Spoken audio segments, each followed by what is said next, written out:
Hey everyone, Will here.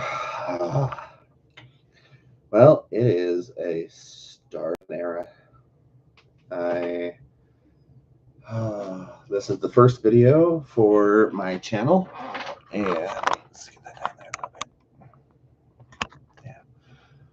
So I am starting up my new channel for my business, Cuddle Dojo. Now, a lot of people like to ask, what is Cuddle Dojo?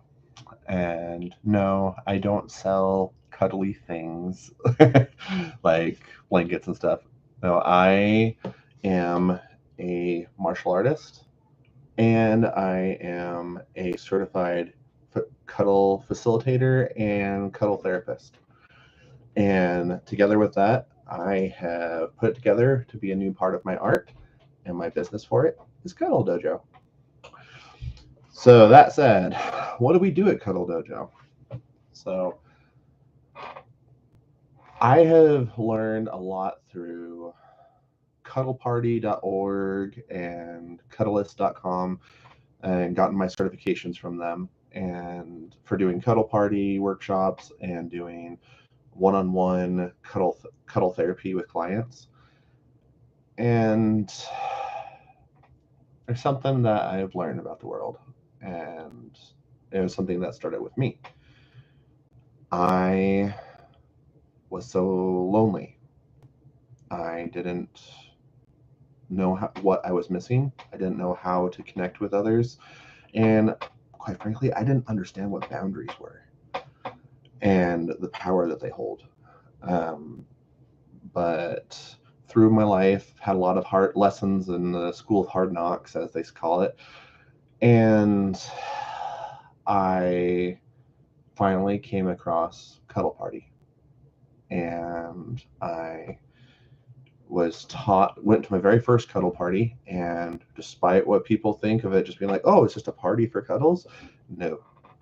This is a consent workshop about how to communicate, how to consent, and how to actually connect with another human being. And these little things, they're just like so simple. And then Cuddleist taught me a lot about how to do it like with just one other person, not needing the group setting, and also to be able to focus and work with another like mental health practitioner, to be able to, while they're able to go through things and like unlock memories and different things and stuff, but they're not able to like really like hold the person. They need to maintain that very professional boundary because they're dealing with a lot of very delicate things. So when they're unlocking that, they need to be able to keep that boundary for good reason. But then as a cuddle therapist, I can help people to now have a safe person to be able to co-regulate with and be able to let those feelings out and let their body experience it with another human being. And then I just, with all this, I have been seeing so many things that my martial arts, how this links back into it. And this is really just another part of my art. But I digress, sorry. The things I learned at Cuddle Party, they changed my life. And in my Cuddle Dojo, this is where I am teaching people how to effectively understand their boundaries and the boundaries of others, and how to identify how it feels to have boundaries, how people actually need boundaries in order to feel safe enough to connect with you. It's not a reason to push you away. It's a way for them to feel safe and in control of them and have what they need. And then, if they know that you can respect those boundaries and they actually genuinely feel safe with you, that you could say that you would respect a no as much as you would a yes, then they can let you in. And then that level of safety and coming into consent, that is what allows you to connect. And it's life changing. But yet, this is stuff that we're not taught. We're not taught how to effectively feel our own body and emotions and what we actually need. How often have we been told, have you heard this, that, or heard or felt it implied that you can't say no to people because it would be rude to say no, even though you really wouldn't be enjoying whatever it was, but you didn't want to be rude by saying no. But really, this comes down to things like, if you're not there, if like wholeheartedly, if you're not there, is that person really getting the connection and friendship that they were asking for? And are you wasting their time? Now, is that kind? But the thing is, and we say this in some of the workshops that I've done, like, imagine this. Imagine someone was driving down the street and stopped and asked you, hey, do you know, is this the way to Main Street? Now, what if you knew that Main Street was actually down the other way? Are you going to feel bad telling them, no, Main Street's actually around that way? Of course not. You're giving them the information they need to navigate their world. And that is respect and kindness. So those are the little nuggets, and understanding how to understand boundaries, how to be genuine with your responses, how to help another human being get that connection they need in a mutually platonic, non-sexual way. Now, not to say that sex is bad, but it has a place. And right now, in our world, we are over-sexualized. We, from being scared about sex or just having sex shoved in our face. And that is one of the things that we do at these events, at the different workshops. We help close that door, not because we think there was anything wrong, just with it, just we need to close it so then we can see what's on the other side.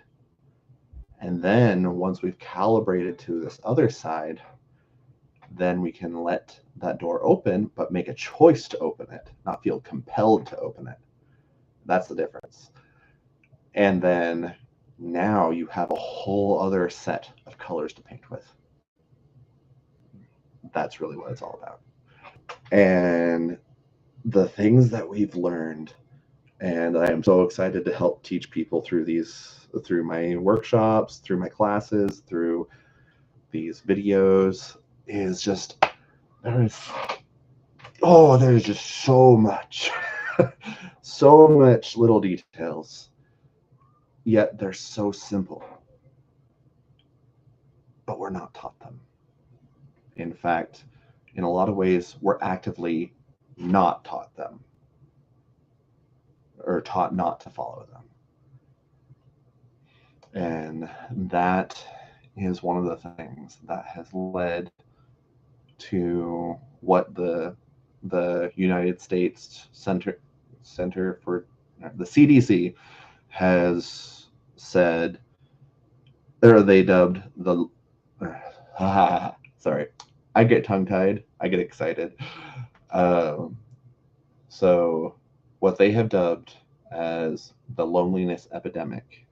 The loneliness has gotten to epidemic levels, especially since the start of COVID. There was loneliness before that, but COVID made it very pronounced.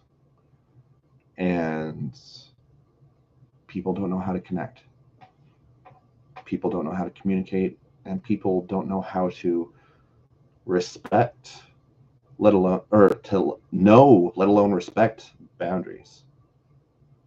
So it's one of those things. It's just, I wish when I was a kid, someone was able to teach me how to have actual healthy boundaries, how to understand, and how to just communicate, and also to not take it personal when someone upholds their boundaries.